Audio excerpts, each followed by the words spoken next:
Hi guys, I'm Timothy Kaska and I'm a wedding videographer and a photographer, and I love creating photography. Welcome to my YouTube channel. So in this setup today we're using the Lumix S5 and just a simple one light stand. So I'm using the flashlight with the Godo softbox. So that is basically it.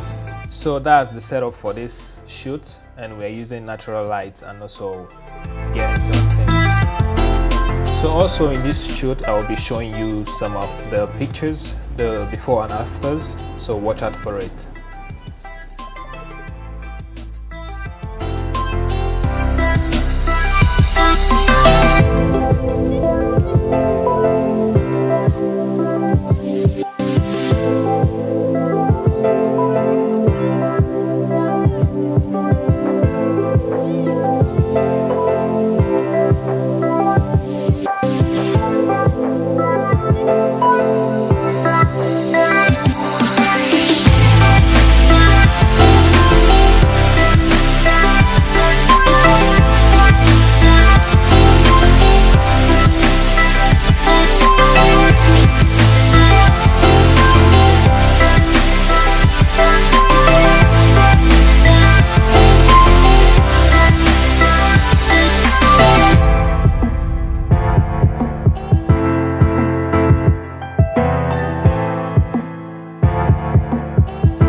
Do like, share to your friends, subscribe to my YouTube channel, and drop your comments down below. I will do my possible best to reply the comments. See you